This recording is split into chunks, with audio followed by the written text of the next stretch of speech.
May mga suki talaga tayo na minsan gusto na lang talagang makalibre at ayaw talaga magbayad. Ay nako, at dahil catering is life, motherhood is lifer, and TikTok is life fest, gagawa tayo today ng... Actually, hindi ko talaga alam kung anong tawag dito sa pasta na to. Paano ba naman kasi tong suki kong ito, umorder sa akin, edi tuwan-tuwa ako. 45 pieces daw ng packed lunch, pasta daw ang gusto niya. Hindi ako naman, sige, bigay ng mga ideas. Tapos ang napili niya, wala sa menu, sabi niya yung may spinach daw. Edi ako naman, sige, isip. Siguraduhin ko daw yung white sauce nito ay malasa, tapos may spinach, tapos wag daw ako gagamit ng mushroom in can, dapat daw fresh. Aba, syempre, oo ako ng oo, syempre suki ko to eh. Wag rin daw ako gagamit ng mumurahing spaghetti noodles para daw al dente. Dahil talagang magkakilala na kami, pumayag na ako sa lahat ng request niya. Pati daw yung cheese, wag daw yung local cheese yung gamitin ko, gumamit din daw ako ng dagdag na cream cheese, basta ang dami niyang dinikta. Nagpadala na ako ng presyo, pero sumagot siya nung malapit na talaga yung araw ng order niya, as in kinabukasan na. Pwede ba raw ba, libre na lang daw kasi suki naman daw siya. Buti na lang talaga may mga ingredients pa akong hindi nalagay. Kaya itong bacon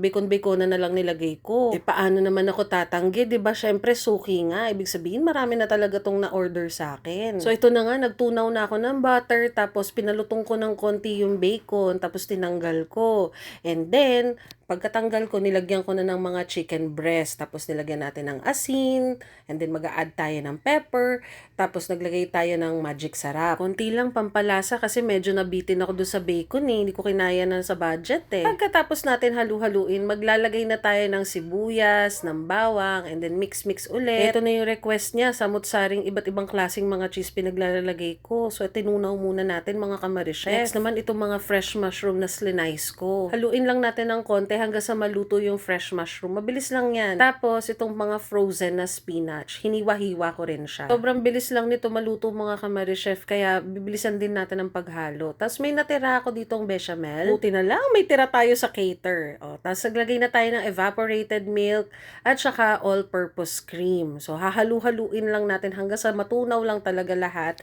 Tapos, low heat lang. Feeling ko talaga mabibitin tong bacon-bacona natin. Kaya, nilagay ko na lang siya sa sauce imbis na topping ko siya. So, sa pasta mga kamarichef, ang ratio ko dyan, ang 1 kilong luto na spaghetti noodles ay makakagawa ng 10 tab. Kumbaga, tig 100 grams. Pero kung titignan nyo to, sobra-sobra to mga kamarichef. Hindi ko na hinalo yung sauce sa pasta, tapos tsaka lang ita-transfer. Kasi, hindi ko rin matansya kung parang susobra yata yung noodles or yung pasta. So, ang portion ko dito, tig 1 kalahating ladle or 250 ml. Kaya, hindi na natin tinimbang mga kamarichef kasi kilala ko naman to. O, di ba yung request niya, damihan ko daw. O, ayan, siksik na siksik. Yung feeling ko talaga parang nabudol ako, na kinabukasan ko na nalaman na ililibre ko pala to. Ay! Pero sige lang, mahal ko to eh. Gusto ko to eh. Umuo ako, di ba?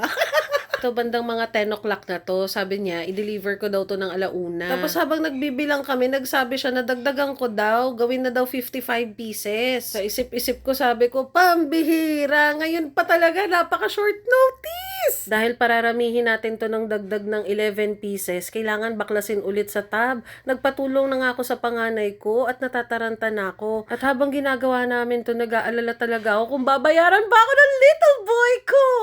Happy birthday! And for that, I will call this pasta the spinach bacon chicken pasta. Oh, 'di ba? Haba ng pamagat. Syempre, meron din paambon sa ate. So, ayan lang mga kamarichef. I hope you guys like and share this recipe. Bye-bye!